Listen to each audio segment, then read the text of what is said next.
سڵاوی خی گەورەتان لەبێت لە پرۆگرامێکی نوێی هەنگاو پێتان شاد دەبینەوە. کاک ڕازگۆ ئەم کاتت باش. سڵاوی خۆی پەرگار لە ئێوە و ئەم کاتەی سەرجەم بینەرانی کەناڵی ئاسمانی خۆشەویستی شاد. خۆشەویستان لە مانگێکی هاوشەوی ئەم مانگەدا و 1400 ساڵ لەمە پێش کەسایەتیەک لە دایک بوو چاوی بە دنیا هەڵهێنا کە سەرجەم هاوکێشەکانی مرۆڤایەتی لە جاهیلیەوە بەرەو خۆشبەختی و سەرفرازی مرۆڤ گۆڕی. ئەو زاتە مەزنا کە هەموو مرۆڤایەتی هەتا دنیا بێت شانازی بەکردەوەکانیەوە دەکات. خۆشەویستان تەوەری ئەم جاری بەرنامەی هەنگاو قسەکردن لەسەر خۆشەویستی پێغەمبەری خوا صلی الله علیه وسلم لە نێوان گەنجانماندا بە میوانداری هەریەکە لە بەڕێزان جنای مامۆستا عومەر گوڵپی نووسەر و ڕۆشنبیر، جنای بەڕێز دکتۆر پێچون محەممەد ساڵح سکرتێری گشتی ڕێکخراوی قوتابیانی کوردستان. جنای مامۆستا عومەر ئێوە دەست پێ بکەم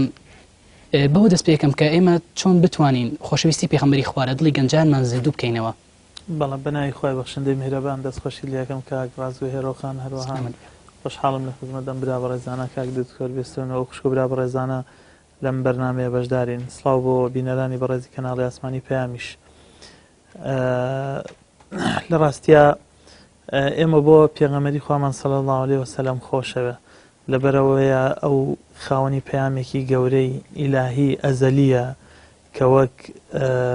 چۆن نەخۆشێک پێویستی بە چارەسەر هەیە چارەسەرەکان لای ئەون و ئەو چرای هیدایەتە لە ناو تاریکایی ژیانە و ئەو ڕێنیشاندەرە لە ناو توولە ڕێز زۆر و زەبەندەکانە و ئەو پەیامی خوای گەورەی بۆ هێناوین، ئەو پەیامی ئاسمانی بۆ هێناوین، ئەو ئاسمان و زەوی بە یەکەوە بەستۆتەوە، ئەو تەواوکەری پێغەمبەران و پەیامی پێغەمبەرانە و ئەو هەتا دوا ڕۆژ شاڕێگەیە، ڕاستە ڕێگەیە، ڕزگارکەرە. بۆیە بۆ خۆشویستنیشی زۆر شت هەیە، بەڵام بەحشترینیان بەگوێکردنیەتی شوێنکەوتنیەتی و هەر مەراسیمێکی تر، هەر بەرنامەیەکی تر، هەر یادێکی تر ئەگەر بڕژێتە خانەی ئەوەی کە خەڵکی هان بدا بۆ زیاتر نزیک بوونەوە و گوێگرتن و فێربوون لە پێغەمبەری خوا صلی الله علیه وسلم، لە ڕەوشتە بەرزەکانی، لە گوێڕایەڵی ئامۆژگاریەکانی، لە پابەندبوون بە فەرمانەکانیەوە، ئەو بەرنامەیە، ئەو کارە کارێکی پیرۆزە و هەنگاوێکی باشە و دڵی ئینسان ئاوەدانەکاتەوە. دەست بۆی جەناب مامۆستا. کاکتۆر لە ئێوەشەر بەوە دەست پێ بکەم کە چۆن بتوانین خۆشەویستی پێغەمبەری خوا لە دڵی گەنجانمانە زیندوو بکەینەوە. بەڵێ بەناوی خوای گەورە و میهرەبان دەستخۆشی بۆ جەنابتان و بە خێراتنی و میوانانە بەڕێز دەکەم. من ئەوەندە ئەڵێم پێغەمبەری خوا صلی الله علیه وسلم وەک برای بەڕێز مامۆستا عومەر باسی کردە و خاوەنی شاڕێگەیەکە کە ئاسمان و زەوی بەیەکەوە بەستۆتە. ئێمە کە بتوانین چۆن خۆشەویستی پێغەمبەری خوا صلی الله علیه وسلم زیندوو بکەینەوە بەوەی کە شوێن سنەت و بەرنامەکەی پێغەمبەری خوا صلی الله علیه وسلم بکەین. ئەگەر ئێمە بڕیار بێ پێغەمبەرمان خۆش بێ، بڕیار بێ پێغەمبەر بە قودوە بە پێشڕۆ بزانین، ئەبێ پێغەمبەری خوا صلی الله علیه وسلم چی داوا، ئەو بەرنامەی کە پێغەمبەری خوا صلی الله علیه وسلم لە خوای گەورەوە هێنایەتی چی داواکە لەسەر ئینسانەکان جێبەجێ بکەین و هەروەها شوێن ئەو پەیامی پێغەمبەری خوا صلی الله علیه وسلم بکەین. ئێمە کاتێک بڵێن یەکێکمان خۆشەوێ ئەو کەسە بەگوێیەکەین لەگەڵ یەبین لە خزمەت یەبین کە ئەمەش نمونەی گەورە بۆ پێغەمبەر و بە خوای پەروەردگار بێ کە پێغەمبەری خوا صلی الله علیه وسلم کە ئێمە داوامان لێ ئەکا لە ژیانی ڕۆژانەماندا چۆن بین لەگەڵ مەعاملەمان لەگەڵ دەور و دراوسێ، لەگەڵ دایک و باوک، لە خۆمان گەورەتر لە خۆمان بچووکتر، لە کاتێکا کە ئێمە لە شوێنێکی گشتیان لە شوێنێکی تایبەتیان ئەبێ بە پێی سنەت و ئاکارەکانی پێغەمبەری خوا صلی الله علیه وسلم ئێمە هەنگاوەکانمان هەڵبگرین. ئەو کاتە ئێمە ئەتوانین بڵین پێغەمبەرمان خۆشەوێ. کاتێک بۆ نمونە پێغەمبەری خوا صلی الله علیه وسلم خەڵک خۆشی ویستووە زوو لە ناو قومێکی جاهیلا کە قورآن فەرمێ لعلکم تعقیلون کە ئەوەندە بوو ئەوەندە جاهیل بوون بۆی عاقڵ بن پێغەمبەری خوا صلی الله علیه وسلمیان بۆ هاتووە. پێغەمبەری خوا صلی الله علیه وسلم ئەتوانێت بە ئاکارەکانی بە کردارەکانی وا بکات لە ماوەیەکی کەما هەموو ئەو شوێنەی کە پێوترێ جەزیرەت العەرەب پێغەمبەری خوای صلی الله علیه وسلم خۆش بوێ. ئایا ئەمە چی وای کرد کردار؟ ئەی ئێمە چۆن نەتوانین پێغەمبەرمان خۆش بێەوە ئەو ئێمەی خۆش بێ لە قیامەت تا بەدیداری شاد بگەین و ئێمە بە ئومەتی پێغەمبەری خوا صلی الله علیه وسلم ئەژمار بکرین ئەوەیە شوێن ڕێباز و بەرنامەکەی پێغەمبەری خوا صلی الله علیه وسلم بکەین. عەفوەن ڕێکخراوی کۆمەڵگە مەدەنیەکان توانیویان ئەسوود لەم یادە وەرگرن بۆ هۆشیارکردنەوەی گەنجان بە ژیان و سونەتەکانی پێغەمبەر دوردی خوای لەسەر بێت؟ بەڵێ لە کوردستاندا ئەتوانین بڵین لە سەردەمێکی زۆر کە ئەگەڕێتەوە بۆ سەردەمی سوڵتان موزەفەرەدین لە شاری هەولێر کە هەمیشە هەموو ساڵێک لە کاتی لەدایکبوونی پێغەمبەری خوا صلی الله علیه و سلم مەراسیم و جۆرەها شت ڕێکخرا بۆ ئەوەی کە گرنگی بەو یادە بدرێەوە گرنگی بە ذاتی پێغەمبەری خوا صلی الله علیه و سلم بدرێ. ئێمە بینەوە بۆ ئەم چەند ساڵەی دوایی لە پاش ڕاپەڕین و هەروەها ئەم ساڵانەی دواتریش یادکردنەوەی پێغەمبەری خوا صلی الله علیه و سلم بە چەندین شێوازی جۆراوجۆر ئەنجام درراوە. هەندێکی لەلایەن کەسایەتی و تەکیە و خانەقا و مزگەوت و گەڕەک و شوێنە گشتی و ئاینەکانەوە ئەنجام درراوە. هەندێکی لەسەر ئاستی زانستی و ئەنجامدانی توێژینەوەی زانستی و هەروەها ئەنجامدانی پرۆگرامی ڕۆشنبیری تەلەڤیزیۆنی رادیۆیی لە گرنگیدانی ڕۆژنامە بۆ ڕێکخراوەکانیش کە دێمە سەر پرسیارەکەی جەنابەت چونکە ئەمسیانە ڕەبتن بەیەکەوە. ڕێکخراوەکانیش وەک بەشێک لە کۆمەڵگا ئێمە بەشێکیش لەو ڕێکخراوانە کە ئێمە یەکێکین لەوانە وەک ڕێکخراوێکی قوتابیانی کوردستان کە ڕێکخراوێکی باگراوەند ئیسلامین کارەکانمان سەرچاوی گرتووە بە پێی ئاینی پیرۆزی ئیسلام کارەکەین. پێمان وایە پێویستە لە پرسیارەکەی کاگڕازگۆوە گەنجان و قوتابیانی کوردستان ئاشنای ژیانی پێغەمبەر و ئاکار و ڕەوشت و سونەتەکانی بکەین. لەم ڕۆ گرنگیمان داوە بەوەی کە چۆن گەنجان ئاشنا بکەین بە بڵاوکردنەوەی نامیلکە گرتنی کۆڕ و سیمینار دای تۆمارکردنی و بڵاوکردنەوەی بە سیدی و هەروەها ئەنجامدانی کۆنفرانس ئەنجامدانی تاقیکردنەوە لە ژیانی پێغەمبەری مەزن. پێم وایە ڕێکخراوەکان بە تایبەت ئێستا توانیویانە ڕێکخراوە ئیسلامیەکان باگراوەند ئیسلامیەکان سوودێکی باش لە بۆنەکان بەگشتی وە بۆنەی لە دایکبوونی پێغەمبەری خوا صلی الله علیه و سلم وەرەگرن تاوەکو بتوان گەنجان و ئەو خەڵکەی کە لەگەڵیانە ئاشنای ژیانی پێغەمبەریان بکەن. خۆش کاکتۆر مامۆستامان بێم وەلای جەنابەت فەرمووت ئەگەر بمانەوەی خۆشەویستی پێغەمبەری خوا لەگەڵ گەنجانمان زیاد بکەین پێویستە زەرەتا گەنجان ئاشنا بکەین بە سونەتەکانی پێغەمبەری خوا. باشە پرسیارەکە لێرە ئەوەیە چۆن بتوانین ئێمە گەنجانمان ڕۆشنبیر بکەین بە ژیانی پێغەمبەری خوا بە سیرەی و بە سونەتەکانی؟ ئەو پرسیارە زۆر جوانە بەتایبەت ئێمە لە سەردەمێکە ئاژین کە مسلمانان و بارودۆخ و وڵاتەکانیان گەلەکانیان لە بارودۆخێکی زۆر زۆر خراپان و یەک مەرجانیە کە خەڵکی مسلمان هەمووی کۆ بکاتەوە و ئاراستە بکە و پێیان بڵێ ئەمە باشترین بیرکردنەوەیە ئەویان هەڵەیە ئەمە تازەترین نیشتیهادە و هەموو کۆک بن لەسەری. بە تایبەت لەم بارودۆخەی کە هێندە گروپ هەیە بن بەڕاستی نوێنەرایەتێکی زۆر ناشیرون و زۆر خراپی ئیسلامەکەن بە ناوی پێغەمبەری خوا صلی الله علیه وسلم بە ناوی خوای گەورەوە بوونەتە لەحنات بوونەتە لەعنات بوونەتە نقمات بوونەتە بەڵا بەسەر ژیانی خەڵکەوە. ئالەم کاتانە کە تۆ بە ناودۆستی ئاوات هەیە کە من گومانم هەیە ئەسڵەن ئەوانە دروستبوونیان ئاوشی ڕێکخراوی وەک داعش هاوشێوی وەک داعش گومانم هەیە ئەسڵەن ئەوانە خەڵکانێک دروستی کردبن کە لە ناو کۆمەڵگەی مسلمانەوە هاتبن. وای بۆ ئەچەم زیاتر ئەوانە یا دەستگا هەواڵگریەکانی دنیا دروستیەکان زلێزەکان دروستیەکان یاخود ئەوان بە ئاسانی ئەیان جۆڵێن. بۆ مەساسە کیشەکە لەوەیە بەڵێ ئێستا ئەوان دروست بوون بەڵێ بەو مەرامانی کە جەنابەت باسێکی بەس ئێمە چۆن وا بکەین گەنجانمان ڕۆشنبیر بکەین بەڵامبەر ئەسڵی سونەتی پێغەمبەری خوا ئەسڵی ژیانی پێغەمبەری خوا. ئەمە لەلایەک ئەم جۆرە گروپانە ئیشیان ناشرینکردنی پێغەمبەر صلی الله علیه وسلم بزانن یان نەزانن. لەلایەکی تر خەڵکانێکی تریش هەن کە ناموسڵمانن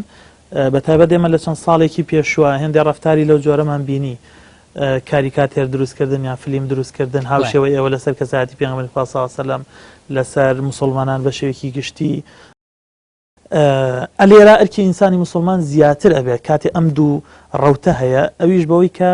ئیسلامە ڕاستەقینەکە ڕۆحی ئیسلامەکە و پێغەمبەری خوا صلی الله علیه وسلم وەک خۆی بەو هەموو ڕەحمەتە گەورەیەوە جارێکی تر بە خەڵک بناسێنێتەوە ئەو تەموو گومانانە لەسەر دڵی خەڵکی بڕەوێنێتەوە. ئێمە لە هەرێمی کوردستان سواز بۆ خوا میلەتێک خۆی بۆ خۆی میلەتێکی مسلمانە و پێغەمبەریان صلی الله علیه وسلم خۆشەوێ و تەنانەت ئەوانەشی لە دەرەوەی بازنەی ئیسلامن خۆیان ئەوەیان قبول کردووە لە دەرەوەی بازنەی ئیسلام بن و ئیدعای ئەوە بکەن کە بە هیچ جۆرێ شوێن کەوتەی ئاینی ئیسلام نین ڕێز لە پێغەمبەری خوا صلی الله علیه وسلم لە کەسایەتیەکەی لە پەیامبەریەکەی لە عاتیفەی مسلمانان ئاینیان نەگرن. بەڵام ماوەتەوە لەسەرەوەی کە ڕێکخراوی ئەو ڕێکخراوانەی تەبەنی کاری ئیسلامیەکەن یان با ئایدۆلۆژیای ئیسلامین یا ئەو حیزبانە ئەو دەستگایانە ئەو مؤسساتانە بێن بە باشترین شێوە کە کرۆکەکەی ڕەحمەتە ڕەحمەت بەبێ سنوور ڕەحمەت بۆ مسلمان بۆ نامسلمان ڕەحمەت بۆ ئینسان بۆ تەنانەت بۆ حیوانات و گژ و گیا و پەلەوەریش بەم فەلسەفە گەورەوە کار بکەن بۆ ئەوەی پێغەمبەر صلی الله علیه و سلم بەناسینی کەسایەتەکەی لە ناو دڵی خەڵکیا جێگیر بێت کە باسی خۆشەویستیەکەین معناوای باسی دڵەکەین باسی شتێکەکەین لە دەرەوەی ئیرادەیە پەیوەندی نە بە مادەوە هەیە نە بە پارەوە هەیە نە ئیمکاناتەوە نە بە ترساندنەوە هەیە نە بە هیچ یەکێک لەوانەوە نییە بۆ ئەوەی خەڵک پێغەمبەری خوا صلی الله علیه و سلم خۆش بێت بۆ ئەوەی خەڵک شوێنکەوتەی پێغەمبەری خوا صلی الله علیه و سلم ئەبێ بیناسێت ئێمە تا کەسێک نەناسین بەباشی ناتوانین شوێنی کەین ناتوانین خۆشمان بێت ئەو ڕێکخراوانە پێیان وایە کە ئەمە هەوەسن بە ناسینی پێغەمبەر صلی الله علیه و سلم بەڵام بیانەکان ئەوەیە کە 72 گروپ لە دینی ئیسلامە هەیە هەر کەسە بە جۆرێکن ئایا ئەم بیانووی ئەمان صحیحە یاخود نە هەرێکەوتە و بە شێوەیە کارەکە ئەڵێ ئەمە من ڕاستە و ئەوەی تۆ ناڕاستە ئێمە چۆن بتوانین کارێکی وا بکەین کە ئەم ناڕاستیە ڕاستکەینەوە بۆ کۆمەڵگا طبعا ئێمە ناچینە مناقەشەی ئەو مەسەلەی گروپ و ئەوانەی کە ئەو فەرمودەی کە باسی 72 فیرقەکەیەکە بەڵام بە شێوەیەکی گشتی هەر گروپێک هەر حیزبێک یەکەم لە ئیسلامە ڕێگەبێتراوە ڕاجیایی هەبێت و دووەمە بێ احترامی ڕێی یەکتری بگرن و سێەم ئەبێ فەلسەفەی ئیسلام بگەێنن فەلسەفەی ئیسلام ڕەحمەت بوونە وما ئەرسەلناکە ئیلا ڕەحمەتەن للعالەمین هەر ڕێکخراوێک هەر گروپێک ئەمەی کردە بەرنامەی خۆی خەڵکی نەترساند خەڵکی نەکۆشت چونکە پێغەمبەری خوا صلی الله علیه و سلم پێویستی بە کوشتن نەبووە پێویستی بە ترساندنی خەڵک نەبووە ئەگەر هەر گروپێک ئەمەی کرد ئەوە ئیتر کەواتە کارە باشەکەی کردو پێغەمبەری خوا صلی الله علیه و سلم لە مەککە دەریان کرد چوو بە طائف گەڕای و بەردبارانیان کرد برینداریان کرد فەرمووی اللهم اهدی قومی فإنهم لا يعلمون هەر گروپێک ئەم پەیامە گەورە ئینسانیە پڕسۆزەی هەڵگرت هەر گروپێک ئیشی ئەو بوو بەرپێ خەڵک ڕوون کاتەوە هەر حیزبێک هەر ڕێکخراوێک هەر شخصێک پەیامی گەوری پێغەمبەری خوا صلی الله علیه و سلم گەیاند ئەوە شاڕێگەکەیە و ئەوە ڕێگە ڕاستەقینەیەکەیە بە پێچەوانەشەوە هەر کەسێک بە حەزی خۆی بە ویستی خۆی ویستی تعبیر کا لە پێغەمبەری خوا صلی الله علیه و سلم بە تایبەت لە بواری ترساندن لە بواری هەڕەشە چونکە ئیسلام پێویستی بەوە نییە ئیسلام پەیامێکی ئاسمانی گەورە یەکەم جار لەسەر دڵە نیشێتەوە کاری دڵیش پەیوەندی بە مادەوە نییە پەیوەندی بە پارەوە نییە پەیوەندی بە ترساندنەوە نییە پەیوەندی بە یاسا و کوشتن و بڕینەوە نییە پەیوەندی بە شەڕ و ئاژاوەوە نییە ئەوەندەی ئیسلام بەهۆی ڕەفتاری پێغەمبەری خوا صلی الله علیه و سلم گەشت هەرگیز بەهۆی وتار و قسە و ئەوانەوە نەگەشتووە ئەوەندەی بەهۆی ڕەفتاری ئێمەی مسلمانەوە ئیسلام بەباشی ئەگا پەیامەکانی پێغەمبەری خوا صلی الله علیه و سلم بەباشی ئەگا جێگەی خۆیان نەکرێت خەڵک شوێن کەوتیانە بێ ئەوەندەی ئیسلام بەهۆی نوێنەرەکانیەوە کە بەهۆی بازرگانی و کاری ترەوە چوونەتە وڵاتانی تر لە دوای خولەفای ڕاشیدین هێندە بەهۆی فتوحاتەوە ئیسلام نەگەشتووە بۆیە هەر ڕێکخراوێک هەر گروپێک هەر کەسایەتیەک ئەم پەیامە گەورە ئینسانیە ئاسمانیە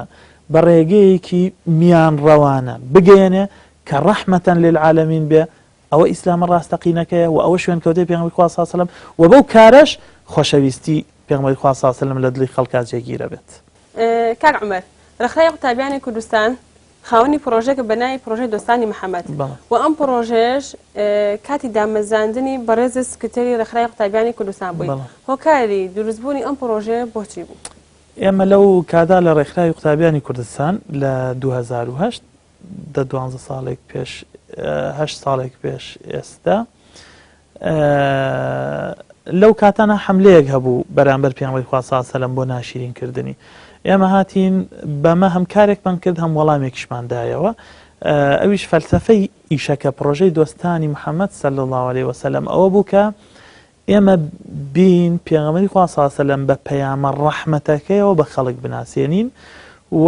گوێ نەدەینە ئەوەی ئەوان ناحەزەکان چی ئەڵێن و خۆمان خەریکەین بە وەڵامدانەوەی ئەوانەوە بە ڕەفتارە ناشرینەکانی ئەوانەوە چونکە هەرگیز ئیسلام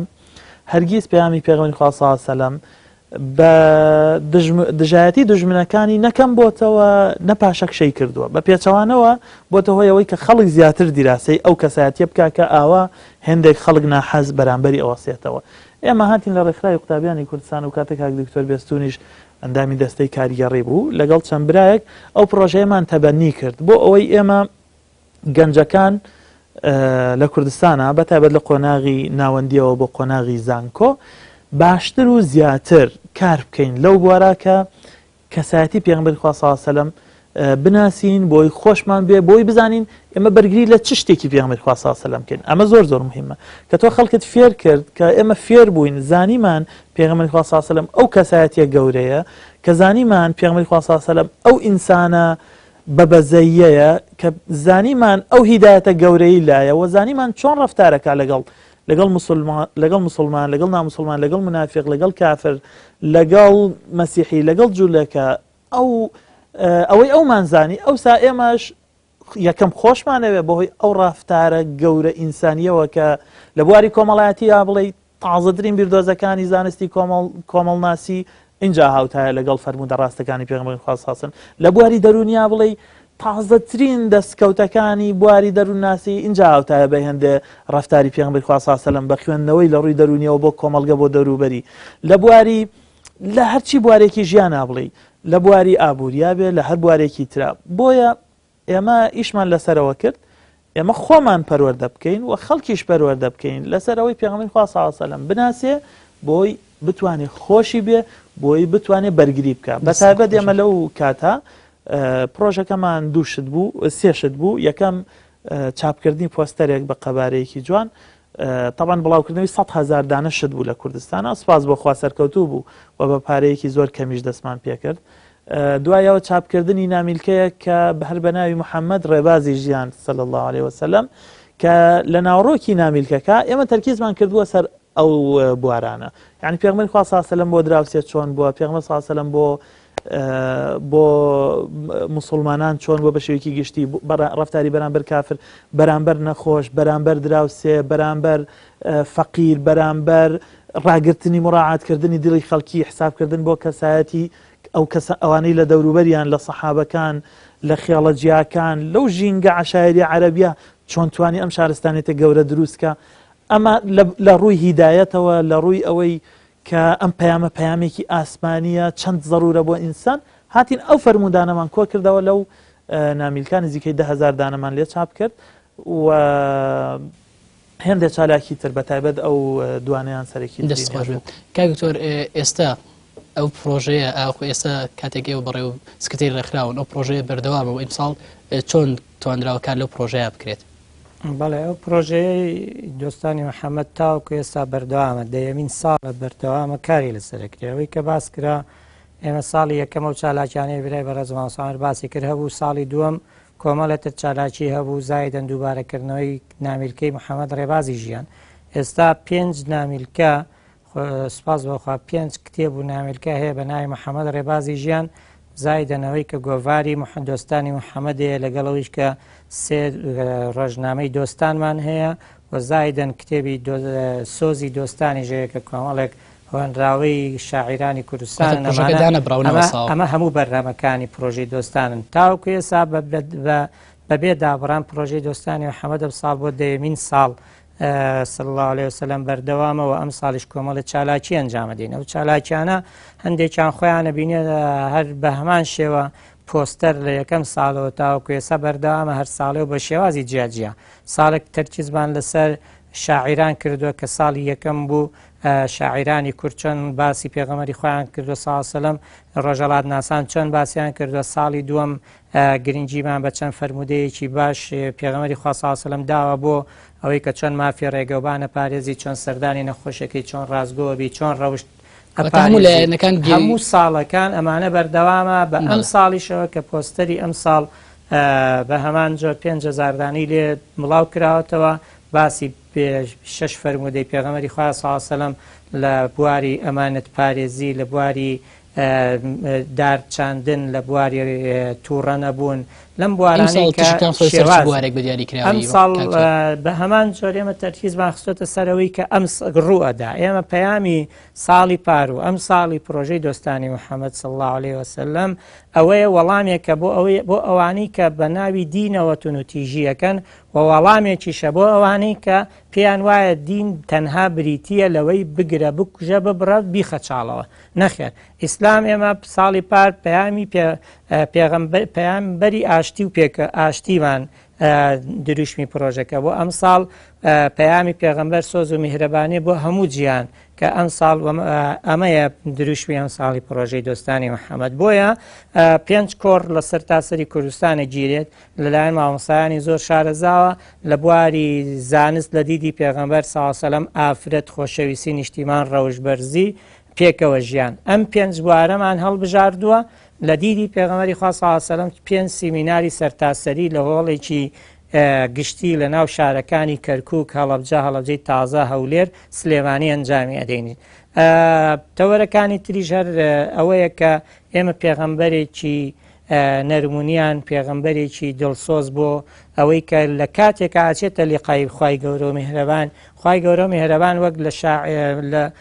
هۆنراوی مەولایە سەڵی هاتووە داوا خوا پێ فەرمێ بە پێغەمبەر سەڵڵاهو عەلەیهی وسەلەم داوا بکە ئارەزوت بابەت بکەم جێبەجێ پێغەمبەری سەڵڵاهو عەلەیهی وسەلەم هەر وەک شاعیرەکەی وەک خۆی جێڕمەوە داوای عەفوی ئوممەتەکە لە خوای گەورە و میهرەبان کە ئەمەی پێویستە داوایە چونکە پێغەمبەر سەڵڵاهو عەلەیهی وسەلەم وەک ڕەحمەتە بۆ هەموو جیهانیان خەمی هەموو جیهانیشی لەسەر شانی خۆی گرتووە ئەوە تا پێغەمبەر سەڵڵاهو عەلەیهی وسەلەم ئێمە و ئەوانەی ئێستا ژین بە برای خۆی ناوەبە لە کاتێکانە ئێمە ئەومان دیوەنە ئەو ئێمەی دیوە بەڵامە فەرمێ براکانم ئەو براکان ئەسحاب پێڵەن ئەی پێغەمبەری خوا ئێمە برای تۆنین ئەفەرمێ نەخێر ئێوە ئەسحابی منن براکانم خوشکەکانم ئەوانن کە دوای من دێن من نابین بڕوان کاکتۆر ئامان هەیە یاخود بڵێن پلان هەیە بۆ گەورەکردنی پرۆژەکە لە ئایندە یاخود هەر هەموو ساڵێک لە ماوەیەکی دیاریکراوە کرێتەوە و نەخێر ئێمە یا پلانێک هەیە بۆ ئەوەی کام پرۆژەی گەورەتر بکرێت ئێمە ئەم پرۆژەیە سەرەتاکەی بیرۆکەیەک وەک مامۆستا عومەر باسی کردەوە ناچمەوە سەریست ساڵ بە ساڵ ئێمە گۆڕانکاریمان تێدا کردوە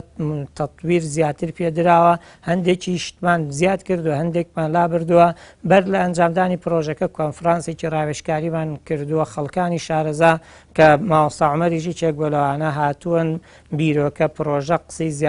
تازەتریان بە ئێمە داوە ئێستایش کۆمەڵێک بیرۆکەی زۆر هاتووە بەداخەوە کە ئەم پرۆژەی دۆستانی محەممەد پرۆژەی ڕێکخراوی قوتابیانە بۆ جێبەجێکردن ئەڵام پرۆژەی خەڵکە چونکە خەڵک هاوکاری پرۆژەکەمانە ئێمە تەنها جێبەجێیەکەین لەسەر داهاتی خەڵک لەسەر پارەی خەڵک لەسەر گیرفانی دڵسۆزان و خۆشەویستانی پێغەمبەری خوا صلی الله علیه و سلم ئەم پرۆژەیەمان ئەنجام داوە تەنانەت ئەم پرۆژەی ئێمەوا بوو کە ساڵی یەکەمی بەو شێوازە گەورە لە کوردستانە جێبەجێکرا ساڵێک دوای ئەوە ڕۆیشتینە شارێک لە کوردستان من کەسێک هاتە لام هاوتی ئێمە دەغیلە هی دۆستانی محەممەدە وتمان بۆ وتی لە ساڵی پار وعدم داوە کە پرۆژەکە تەواو بوو دەغیلەیەک دانا چیم تێ کردووە فەربوون دەست خۆش ئەوە دوایینە سەر خەرجی پرۆژەکە کاعمەر ئەم پرۆژەیە تەنها لە مانگی مولوداگرێ دەمڵێن مانگی لە دایکبوونی پێغەمبەر دوودی خوای لەسەر بێت ئەمان دژی ئاشناکردنی سونەتەکان و ژیانی پێغەمبەرە دوودی خوای لەسەر بێت ئەم پرۆژەیە تەنها لە مانگای پێویستە بکرێت یاخود لە مانگەکانی تریشە بە هەماشی ئەم پرۆژە پێویستە درێژەی هەبێت لە ڕاستیە ئەبێ پەیامی پێغەمبەری خوا صلی الله علیه و سلم بۆنێک بێ بە درێژەی ساڵ ببیسترێ جوانیەک بێ لە ڕەفتاری هەمومانە ئەوانەی کە ئیدعای شوێنکەوتنی ئەو پەیامە پیرۆزەکەین ئەو پەیامە ئاسمانیەکەین ئەو کەسایەتیە گەورەیەکەین ئەبێ بە درێژای ساڵەکان ئێمە هەر یەکێکمان کە ئەو ئیدعایە گەورەیەمان لەسەرشانە بە ڕەفتارمان بە چاکەکاریمان بە باشبوونمان هەم بۆ خۆمان هەم بۆ خێزان هەم بۆ کۆمەڵگە بۆ چواردەورمان بانگەوازێک بین بۆ ئەو ڕیسالە گەورەیە کە ئینسانیەت ڕزگارەکە کە ژیان باشەکە ژیان خۆشەکە تەفاعول ئەدا موژدە ئەدا و ژیان بنیاتەنێ چکە پێغەمبەری خوا صلی الله علیه و سلم هات مەسەلەن ئەو شارستانێتی بۆ خەڵکێک دروست کرد کە شارستانێتیان نەبوو یان هەر شانی باس نەبوون هەر کیانیان نەبوو ئەسڵەن مەجموعەیە گروپی خێڵی بچوک بچوک بەیەکەوە ژیان لە لە نیوە دوورگەی عەرب دوایی ئەوە بەهۆی ئەو پەیامە گەورە ئاسمانیەوە بەهۆی حکمەتی پێغەمبەری خوا صلی الله علیه و سلم لە بۆ ژیان بۆ شارستانیەت بۆ دەوڵەت بۆ فەرمانڕەوایەتی بوونە خاوەنی ئەو شارستانەتە گەورە بۆیە ئێمە لە کوردستان زۆر زۆر گرنگە هێندەی بە قسە بانگەواز بۆ لای ئیسلام بۆ لای پێغەمبەری خوا صلی الله علیه و سلم بۆ شوێن کەوتنی ئەو پەیامبەرە گەورەیە بکەین ئەبێ بەکردەوە و ئەبێ ئێمە بیسەلمێنین بەڕاستی خزمەتکاری خەڵکین بەڕاستی کاتێک کارێکمان لەدەستایە ئەمانەت پارێزین ڕازگۆین عادلین جیاوازی ناکەین حیزبایەتی ناکەین فەرق نییە لە بینی ئینسانێکی موسڵمان و مەسیحیا ئەمە زۆر زۆر گرنگە پێغەمبەری خوا صلی الله علیه و سلم پەیامی ئیسلام پەیامی ڕەحمەتە بۆ هەموو ئینسانێک چی بکەین بۆ ئەوەی ئەم پەیامە گەورەیە بگا مانگێک زۆر زۆر باشە بەڵام بە درێژایی ساڵەکە گرنگە کە ئێمە کارمان هەبێ پرۆژەمان هەبێت چالاکیمان هەبێ و ئەبێ ئەوەش بزانین بانگەوازکردن بۆ لای ئەو پەیامبەرە گەورەیە بۆ ئەو شاڕێگە گەورە و ڕاست و دروستە بە زۆر ڕێگاکرێ هەرچی شتێک لە بەرژەوەندی ئینسان بێ هەرچی شتێک مای خۆشگوزەرانی خەڵک بێ وەک چۆن دروستکردنی مزگەوت خێر و چاکەیەکی باشە ئەبێ ئاوا شتێ بگەین دروستکردنی مزگەوت دروستکردنی نەخۆشخانەیەک پردێک چاکردنی ڕێگایەک دروستکردنی خوێندنگایەک ئەبێ ئەم مەفاهیمانە لای ئینسانی موسڵمان جێ بکەینەوە بەداخەوە تا ئێستا لە ئاستی پێویستانین و ئێمە زۆربەی کاتێ بیر لەواکەینەوە کارێک بۆ ئیسلام بکەین بیرمان بەلای ئەوەی ڕاستە و خۆ هێندێک چەمک با بڵێن لە ئامێز بگرین کە ڕاستەخۆمان بەسێتەوە بە شەریعەتەوە یان بە نەسێکەوە لە کاتێکە ئیسلام هاتووە بۆی خێر بێت بۆی مای خۆشگوزەرانی بێت چکە ئەگەر بە تەنها ئەوە بێت کە ئەمان بەسێتەوە بە قیامەتەوە لە ڕاستیان لە چەند ئاەتێکی کەما لە چەند سوورەتێکی کەما بەس بوو بەس کاتێک قورئانە بینین بەو فراوانیە بەو گەورەیە بەو بابەتیە معنای وایە ئەیەوێت ئیسلام ئەیەوێت پێغەمبەری خوا صلی الله علیه و سلم ئەیەوێت ئینسان لە سەرزەویە خۆش بژی خۆشگوزەرانی بڵاو کاتەوە ئاشتی بەرقەرار بێ برایەتی هەبێ ڕق و کینە وەلانین واز لە شەڕ و ئاژاوە بێنین ئێمە هەر کارێک بچێتە ئەم بازنە فراوانە گەورەیەوە کە ڕەحمەتەکە میهرەبانیە کە ئاشتی کۆمەڵایەتیە خۆشگوزەرانیە ئەوە پەیامی پێغەمبەرە ئەبێ ئەوە بکەین دەست خۆش ماسەمەگەن کاک چۆر بێم لای جەنابەت ئایا لە درێژەی ئەو هەموو ساڵانی کە پێما بێت لە ئەوەڵین جاری پرۆژەکەی ئەوە بەشدار بوون تایە کە ئێستاش خۆتان بەڕێوێ بن چ ڕێگریەکێتە بەردەمە پرۆژەیە لە کاتی ئەدای کار و جێبەجێکردنیە بەتیابجی چکە ئێستا یەکێک لە گەورەترین پرۆژەکان کە گرنگی بەم یادە ئەدات ئەو ڕێگرانە چین کە هێنە بەردەمتان بەڵێ وڵا پێشەوە پرسیارە من ئاماژەوە بکەم دۆستانی محەممەد تەنها مانجێک نییە بەردەوامە بۆ نمونە ئێمە تاوەکو ئێستا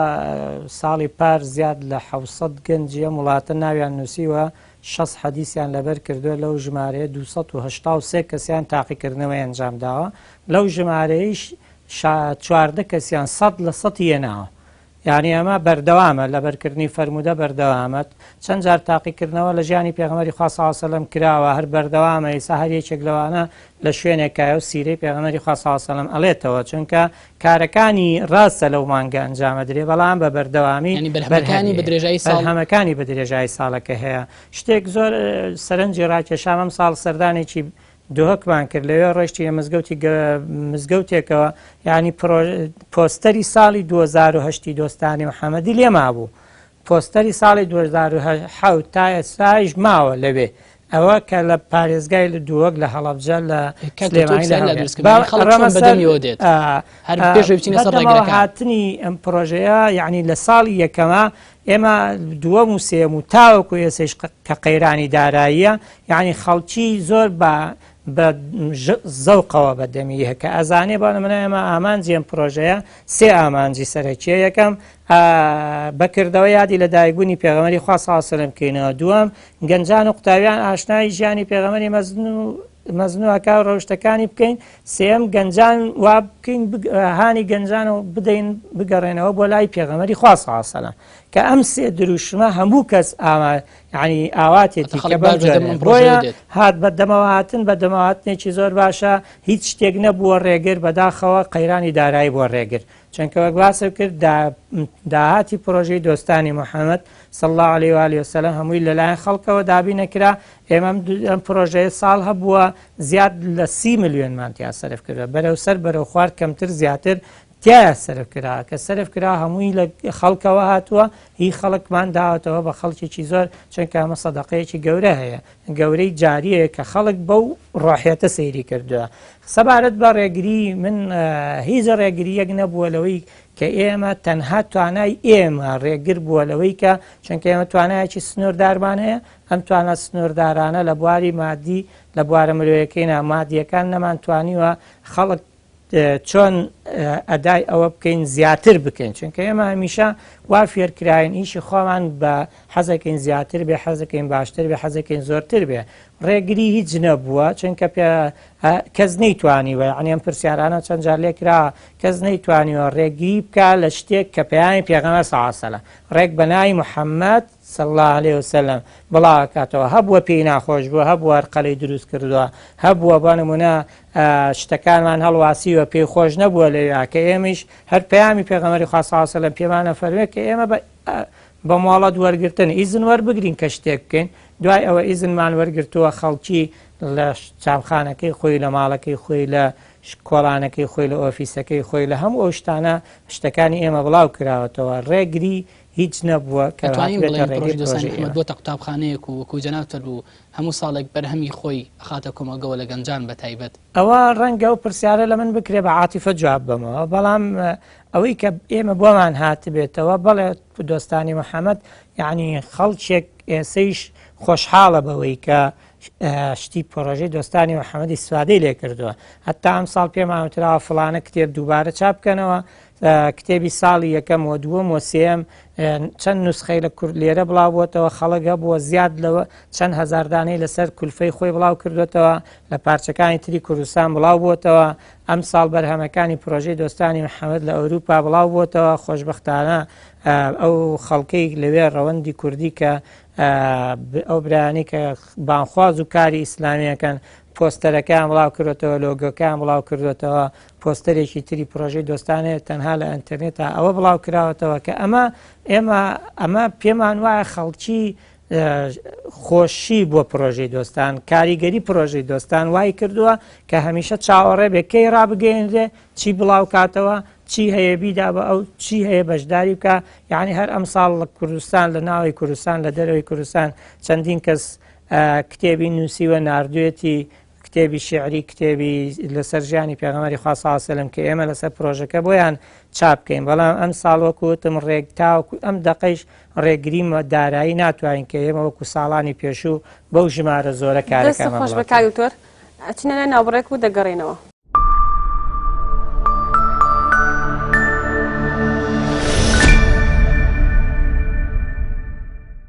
خۆشەویستان دووبارە سڵاوتان لێبێت پێم خۆشە وتی ئەو گەنجانە ژوەرگن کە لێرە میوانن بەخێر بێن کاک هاڕون لە جەناتەوە دەست پێ بکەم وەک جێبوزبی لە زنای ماوە سامەر و دکتۆر بێسوون کە باسی وایان کرد کە پێویستە گەنجان شوێن پێغەمبەری خوا بکەن و پێغەمبەری خۆیان خۆش بێت تۆ گەنجێک چۆن تعبیر لە شوێنکەوتنی پێغەمبەری خواکەی چۆن گەنجان دەتوانن شوێنی پێغەمبەری خوا بکەون وڵا بسم الله الرحمن الرحیم دەستخۆشی بەرنامەکەتان لێکەم شوێنکەوتنی پێغەمبەری خوا صلی الله علیه وسلم ئەبێ لە کردداری مرۆڤەکانە ڕەنگ بداتەوە اینجا بە تایبەتی گەنجیش ئەبێ گەنج جیاواز بێ لە هەموو ئاسەکانی تر خی گەورە فەرمێ قول إن كنتم تحبون الله فاتبعوني ئەگەر ئێمە ڕاستەکەین خی گەورەمان خۆشێ باشن پێغەمبەری خوا بکەین صلی الله علیه وسلم شوێنکەوتنی پێغەمبەری خوا صلی الله علیه وسلم بەچیە بێ وای کەوا ئەو سونەتانی کەوا پێمان ئەڵێ جێبەجێ بکەین ئەو شتانەی کەوا پێغەمبەری خوا نەهیمان لێکە ئێمەش نەهی بکەین نزیکی نەکەینەوە گەنجانش لە سەردەمی پێغەمبەری خوا صلی الله عليه وسلم دەورێکی گرنگیان هەبووە هەتاوەکو بۆ نە پێغەمبەری خوا صلی الله علیه وسلم ئیمامی عەلی کە لە تەمەنی 9 ساڵیدا بڕای پێغەمبەری خوا هێنا عليه الصلاة والسلام لە ئاخیر ئەبێ بەو کەسەی خی پەروەردگار حەدیثێکی قودسی لەسەر هێنێ فەرمێ عادا لی من عادا عەلیەن من خی گەورە دوژمنایەتی کەسێکە کە دوژمنایەتی ئیمامی عەلی بکە ئیمامی عەلی بە گەنجێکی مناڵی تەمەنی 9 ساڵ بڕای بە خی پەروەردگار هێنا بوو بە چوارەم خەلیفەی ئیمانداران بوو بەو کەسەیشی کەوا خی پەروەردگار حەدیثێکی قودسی لەسەر بێنێ گەنجانیش لە هەموو کاتێکدا لە سەردەمی پێغەمبەری خۆی صلی الله علیه و سلم لە دوای پێغەمبەری خۆی صلی الله علیه و سلم کاریگەری گرنگیان هەبوو پێغەمبەری خوا فەرمێتی ناصرنی الشباب وخالفنی شيوخ من گەنج سەری خستم پێغەمبەری خوا صلی الله علیه و سلم ئەوانەی لە دەوری بوون گەنج بوون ئەوانەی ئەیناردن بۆ لای پاشاکان گەنج بوون بۆی کەوا دینی خۆی پەروەردگاریان پێ ڕابگەین و پێیان بگەێنێ گەنجان لە سەردەمی پێغەمبەری خوا صلی الله علیه و سلم لە جەنگەکانە لە جیهادەکانە لە هیجرەتەکانە لە شتێک بکرایە پێغەمبەری خوا صلی الله علیه و سلم لە گەنجەکانەوە دەستی پێ ئەکرد بۆ گەنجەکان لەوکە لە پیاوە بەتەمەنەکان لە پیاوەکانی تەمەن مامناوەندەکان باشتر بن بۆ بوونی کۆمەڵێک خێزانیان نەبێ یا خۆشتیان بێ ئەتوانن بڕۆن بۆ ماوەی چەند مانگێک ئێستا لەم کاتی ئێستا چۆن ئەتوانن گەنجان شوێن لەم کاتی ئێستایشە بۆ منە یەکەم لەسەر بانخوازەکان پێویستە بڕۆنە ناو خەڵکەوە گەنجان ئاگادار بکەنەوە زۆر گەنجی ئێستا بۆ منە هەتاوەکو بۆنە مەرکەزێکی ئیسلامی ئەبینی دە گەنجی تایە بۆنە دە شوێنی خراپ و دە شوێنی ناباش ئەبینی پڕە لە گەنج هەرموو یەکی مۆبایلێکی گەورەی گرتۆ بەدەستی و خەریکی فەیسبوک بۆنە کۆمەڵێک شتە بەڵام ئەی گەنجانێکەوە لە بوونە لە مەرکەزێکی ئیسلامی لە شوێنێکی ئیسلامی بن گەنجانێک کۆمەڵی خۆیان بە شتێکەوە خەریک کردوکەوە سوودیان هەیە کەوا سوودیان بۆ دنیا و بۆ قیامەتیان گەنجانی سەردەمی پێغەمبەری خوا صلی الله علیه و سلم زۆر کاریگەریان هەبووە لە دەوڵەتەکەی پێغەمبەری خوا صلی الله علیه و سلم باشە یا بۆنە پێغەمبەری خوا صلی الله علیه و سلم لە ئەو کەسانی کەوا ئەینارد بۆ شوێنەکان گەنجانی بە زۆری هەڵ ئەبژار اینجا بۆنە لەسەر ئەم سەردەم ئەگەر بین بوونە لەسەر ئەم سەردەمە گەنجی ئەم سەردەمە ئەبێت چۆن بێ ئەگەر بۆنە بانخوازەکان ئێمە بڕۆن ناو خەڵکەوە کۆ بڕۆن ئەو شوێنانی کەوا گەنجانی تێیان ڕایان کێشن بۆ شوێنە ئیسلامیەکان بۆی کەوا داوایان بکەن بۆ ڕێبازێکی ڕاست و دروست گەنجانی ئەم سەردەمی ئەوانەی خۆی خەریک کردو بۆ نە بە قژ و بە پانتۆڵەکەی و بە شێوازەکەی خۆی خەریک نەکردو بە شێوازی پێغەمبەری خوا صلی الله علیه و سلم پێغەمبەری خوا خۆی ئەڵێ من موسڵمانم و بە ناوی شەڵێ موسڵمانم بەڵام ئەی پێغەمبەری خوا بۆ نەهی لە شتێک کردو ئەبێ ئێمەش بە گوێڕای پێغەمبەری خوا بکەین خاتو شادیان پێ دوایە ئەو پرۆژانەی کە کاکتۆر ئاماژەی پێدا بۆ نمونە گەنجان چۆن دەتوانن ڕۆلیان هەبێت لەم پرۆژانەیە سەرەتا بەنای خۆی بەخشندا دەستخۆشی بەرنامەکەتان لێ دەکەم بەڕای من دەبێت گەنج ڕۆڵێکی سەرەکەی ببینێ لەبەرەوە پێشچوون و بەڕێوەبردننی سونەتەکانی پێغەمبەری خوا صلی الله علیه و سلم لە ژیانی هەر چاکێکی ئێمەی موسڵماندا کاگارون باسی تەکنەلۆژیای کرد کە ئەویش هۆکارێکە بۆ ئەوەی کە نەیەڵێت ئێمە سونەتەکانی پێغەمبەر صلی الله علیه و سلم جێبەجێکەین بەڕای من هۆکاری تەکنەلۆژیا هۆکارێکی ئێستا لە ئێستادا پێشکەوتووە کە ئێمە بتوانین لەو ڕێگەیەوە ئاکار و سیفەتەکانی پێغەمبەری خوا صلی الله علیه و سلم ئاشنا بین و یەکێکی تریش لەو پرۆژانە پرۆژەی دۆستانی محەممەد صلی الله علیه و سلم کە ڕایان گەیاندۆ ڕێکخراوی قوتابیانی کوردستان ئەوش بە هەنگاوێکی گرنگی دەزانم کە ئێمە لێوە فێر ببووین فێری سونەتەکانی پێغەمبەری خوا صلی الله علیه و سلم ببین ئێمە لە ژیانماندا نابێت هەر ئاوا بەکردارێکی جێبەجێ نەکەین ئەو شتانەی کە ئەو سونەتانی کە لە ژیانی پێغەمبەر صلی الله علیه و سلم بۆ ئێمە ماوەتەوە پێغەمبەر صلی الله علیه و سلم فەرمودەیەکی جوانەیە فەرمێ خەیرکم من تعلم القورآن وعلمه واتە باشترینتانەوە کەسەیە کە قورئان فێر دەبێ و کەسانی تریش فێر دەکا بۆیە دەبێت ئێمە لەو فەرمودەیەوە هەڵقوڵاوی ئەو فەرمودەیە لە ناخۆ دڵی خۆمان نابچەسپێنین و بەوانیشی بڵێن کە نازانن شارەزای ژیانی پێغەمبەری خوانی صلی الله علیه و سلم شارەزای سونەتەکانی پێغەمبەری خوانین دەبێت ئەو ڕێگەیە زیندوو بکەینەوە سونەتانە زیندوو بکەینەوە لە ژیانی ڕۆژەمانە بەرجەستیان بکەین ئینشاءالله دەستخۆشی بۆ سپاس بملای جەنابەت پێ دوای ئەم کارانەی کە ئەکرێت بۆ من لەو یادکردنەوەی لەدایکبوونی پێغەمبەری خوا صلی الله علیه و سلم یاخود تێگرای پرۆژانەی کە ئەنجام بدرێت کاریگەری هەیە لەسەر ڕفتار و کردداری گەنج لە کۆمەڵگە ینی گەنجێکی کاریگەری بێ لەسەر ئەم گەنجە کە ئەچێت و معاملەی خۆی لە ڕەوشت و ئاکاری لەگەڵ دەوروبەرەکەیە بەڵێ سەرەتا بە خێراتنی میوانە خۆشەویستەکانەکەم بە تەئکید کاریگەریەکی زۆریە بێت ئێمە ئەبێ بین ئەم پرۆژانە بکەین بۆ ئەوەی کە گەنجان هەستن بەم کارە هەستن بەم پرۆژانە بۆی کە گەنجان بناسین بە کارەکانی پێغەمبەر کاتێک کە پێغەمبەر گەنج بووە وە لە کاتێکا کە پێغەمبەر هەڵس و کەوتی چۆن بۆ بەرامبەر بە گەنجان من لە بەرنمەیەکە بینیم خوێنمۆ ئەڵێت پاشای ڤاتیکان پاپای ڤاتیکان هەساوە لە بەرنمەیەکە دەڵێت من زۆر سپاسی غەرب ئەەکەم کە توانیان گەنجەکانی موسڵمانەکان بمرێنن یعنی گەنجانی موسڵمان مردوون نەک لە ڕووی دینەوە باشە دینیان ماوە بەڵام هیچ جوڵەیەکی تریان نییە ئێمە بێ هەڵسین بە جوڵانەوەی گەنجانی ئیسلام هەمووی کەوتون هەمویان ئێستا هەموو پێشکەوتنەکان لە دنیا لە غەرب و لە ئەوروپا و لە ئەمریکا ئەکرێ بەڵام لە ڕۆژهەڵاتی ناوەڕاستدا هیچ پێشکەوتنێکی ئەو تۆ دەرناکەوێت لەبەرەوەی کە هەموو گەنجەکان خەوێنراون ئێمە ئەبێت هەڵسین بەم پرۆژانە کارەکانی پێغەمبەر بەرامبەر گەنجان ئاشناکەینەوە بە دید و بۆچوونەکانی پێغەمبەر هەڵبستین بە جوڵاندنەوەی گەنجەکان. کاک دکتۆر خەرجی ئەم پرۆژەیە لە کاتێکدا ئەزانین کوردستان لە قەیرانێکی سیاسی ئابووریدایە و ڕێکخراوی قوتابیانی کوردستان خاوەنی ئەم پرۆژێ و ڕێکخراوەکە سەر بە حیزبێکی دیاری کراوە. خەرجی ئەم پرۆژەیە لەلایەن حیزبەوە دابین ئەکرێت یاخود چۆن دابین ئەکرێت؟ نەخێر وەک لە سەرەتاش باسم کردێمان پرۆژەیە بە هاوکاری خێرخوازانە تەواوی تێچەکانی پرۆژەیە لەلایەن خێرخوازەوە دابەشەکرێ دابینەکرێەوە تاوەکو ئێستا هیچ شتێکی لەلایەن ڕێکخرا و خۆی یان پارتی کۆمەڵی ئیسلامی کوردستانەوە دابین نەکراوە مەگەر ئەڵڵاهومە ئیجزێک لە پرۆژەکە هەوە بێ ئێمە داوامان کردبێت لە سەروی خۆمان و بۆمان گەڕێبرابێتەوە ئەجینا تەواوی خەرجی پرۆژەی دۆستانی محەممەد لایەن خەڵکەوەیە خێرەمەندانی کوردستان ئەو کەسانی کە پێغەمبەری خوا صلی الله علیه و سلم خۆشەوێ ئێمە وەک لە دەقی پرۆژەکەی ڕامانگەاندووە ئامادەن ماڵیان ببەخشن لە پێناو پێغەمبەر صلی الله علیه و سلم و سەرخستنی بەرنامەکەیە بۆیە تەواوی ئەو خەڵکی کە بەدەم ئێمەوە هاتوون ئەم بانگەوازە بۆ خەڵکیش بەدەممانەوە هاتووە هاوکارێکی باشی پرۆژەکە بوون بەس وەک باسم کرد ئەم بەبوونی قەیرانی دارایی ئەمە دووەم ساڵی پار و ئەم ساڵیش نەداهاتی پرۆژەکە بەو جۆرە بووە کە ئێمە بتوانین کاری گەورە و زەخمی پێ ئەنجام بدەین تەنها بە قەدەر داهاتەکەی کارمان کردن. دەست خۆش بێت کا عومەر لە قسەکانتە ئاماژەت بەوە کرد هۆکاری دامەزراندنی ئەم پرۆژەیە ئەو کاری کاتێرانە بوو کە لە 2010 تا دروست بوون بەڵام لە کاتی ئێستامانە ئەگەر بزانین ئەو کاری کاتێرانە کەم بوونەتەوە هەبوونی ئەم پرۆژەیە پێویستە لە ئێستا هەبێت یاخود نا. بۆ وەڵامی پرسیارەکە طبعاً هێندێک جار هێندێک بارودۆخ دروستە بێ وا ئەکا کە تۆ جۆرە چالاکیەک زیادکەی ئەمە شتێکی سروشتیە بەڵام بۆ ئەوەی کە ئێمە وەک ئینسانێکی موسڵمان ئەم خێرە گەورە بگەین بە خەڵک ئەمە واجبێکی ئەزەلی و بەردەوامە مادەم ئێمە ئەزانین ئیسلام پەیامی ڕووناکیە پەیامی ڕەحمەتە پەیامی ڕزگاربوونە ئەرکمانە بەردەوام ئەم پەیامە گەورە بگەێنین بە تایبەت چەند حەز و خواستی ئێمەیە چەند ویستی ئێمەیە بۆی ئەم پەیامە گەورە وەک ئینسانێکی موسڵمان بگەێنین هێندەش پێداویستی کۆمەڵگەکانە بە هەمان شێوە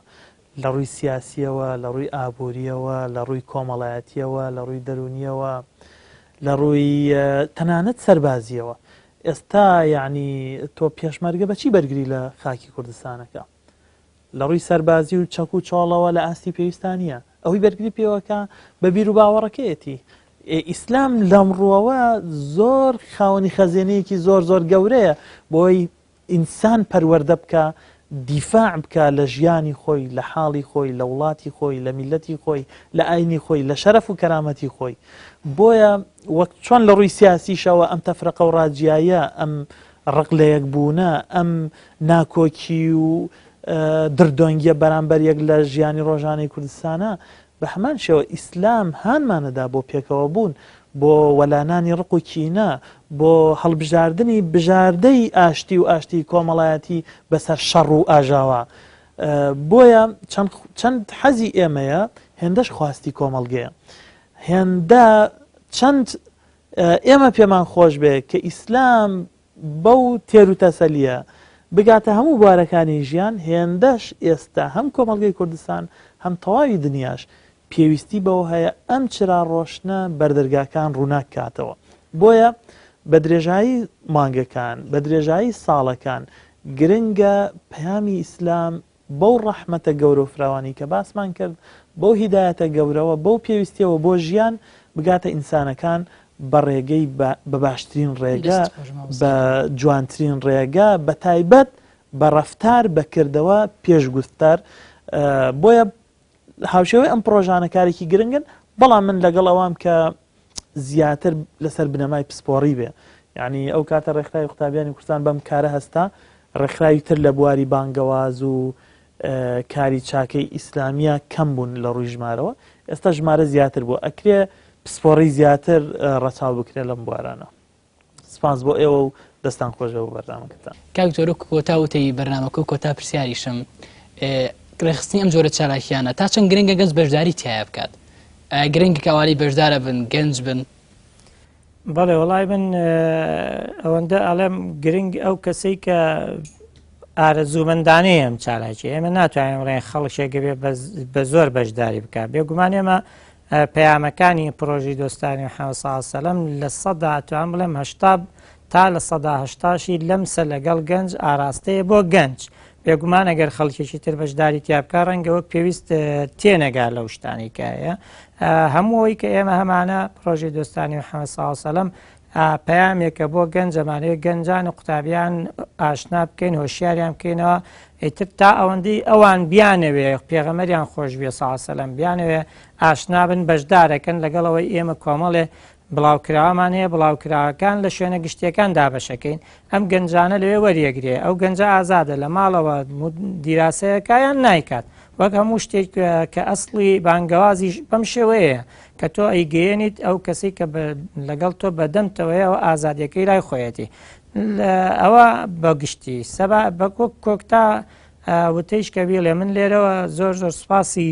یاعی لە کۆتاییمەیە بڵێم سوپاسی هەموو کەسانە بکەم لە برای بەڕێزم مامۆستا عومەر تاوەکو ئێستا لەگەڵ پرۆژەی دۆستانی محەممەد صلی الله علیه و سەلەم بە هەر شێوازێک بوو بێ هاوکار بوون و سوپاسێکی تایبەتی کادیر و ئەندامەکانی ڕێکخراوی قوتابیانی کوردستانەکەم کە زۆر ماندوو نەناسانە زۆر چالاکانە نەبەردانە بە شەو بە ڕۆژ هەموو کاتەکانیان خستۆتە سەر یەک بۆ ئەوەی کە کارەکانی پرۆژەی دۆستانی محەممەد صلی الله علیه و سەلەم لە هەموو ساڵەکانە جێی خۆی بگرێت بگاتە دەستی خەڵکەوە چونکە بە سوپاسێکی گەرمی هەموو ئەو خەڵکە خێرخوازایەکەم کە هاوکاری پرۆژەی دۆستانی محەممەد بوون سوپاس بۆ کەناڵەکانی ڕاگەاندن کەناڵی ئاسپانی پەیام تایبەت کەناڵی بانگەواز رادیۆکانی دەنجی کۆمەڵ لە شار و شارشەکان رادیۆی سنەت تەلەڤیزیۆنی کۆمەڵ لە هەولێر هەموو ئەو کەناڵانی کە بۆ تەلەڤیزیۆنە لۆکاڵیەکانی ئەهلیەکان کە گرنگیان بەم پرۆژەداوە بەرنامەکانی ئەم پرۆژەیان گواستوتەوە خەڵکیان بۆ هەنداوە بۆ ئەوی کە بێن ئەم پرۆژەیە بەسەر بکەن پەیمانە دەین بە پێغەمەری خوا صلی الله علیه و سەلەم تا ئێمە لەم ژیانە بین شوێن کەوتەی پێغەمەری خوا صلی الله علیه و سەلەم بین هەموو هەوڵێکمان بۆ ئەوەیە کە پەیامی پێغەمبەر صلی الله علیه و سەلەم بە هەموو ئالێتە جیاوازەکان بگەێنینە ئەو توێژەی کە ئێمە کاری لەسەرەکەین و هەروەها پەیمانە دەین پرۆژەی دۆستانی محەممەد صلی الله علیه و سەلەم هەموو ساڵێک بە شتێکی تازە بێنەوە مەیدان چونکە ذاتی پێغەمبەری خوا صلی الله علیه و سەلەم زۆر زۆر زۆر زۆر ئەوەندە گەورەیە ئێمە ناتوانین بە پرۆژەیەک بە قسەیەک بە وتەیەک بە کۆڕێک بە سیمینارێک بە نامیلکەیەک بە نازانم چی تعبیر لە شخصی پێغەمبەری خوا صلی الله علیه و سەلەم بکەین ئەوەی کە ئێمە کردومانە تەنها شتێکی کەمە وەک بەندەیەک توانی ویستومانە تەنها ئەرچێک لەسەر شانی خۆمان لابین کە دەستمان لەوا هەبێ پەیامی پێغەمبەری خوا صلی الله علیه و سەلەم بگەێنین بەو کۆمەڵگایە عومەر کۆتاوتت دەستخۆشی لە ئێوەی بەڕێز هەروەها گەنجە خۆشەویستەکانی ڕێکخراوی قوتابیانی کوردستان کە جێدەستیان دیارە کاری باشەکەن شتی جوانەکەن و پرۆژەکانیان بە بەرهەمە بە خزمەتە بۆ خەڵک بۆ کۆمەڵگە بۆ گەنجان بۆ قوتابیان و خوێندکاران هیوام سەرکەوتنیانە هەر لە کاک دکتۆر بێستون هەتاوەکو هەر ئەندام و دۆستێک لە هەر شار و شارۆچکەیەک لە هەر زانکۆ و پەیمانگا و خوێندنگەیەک دەستی ئێوەش خۆش بێت بەخێر بێن هەتاکو پرۆگرامێکی تر خواتان لەگەڵ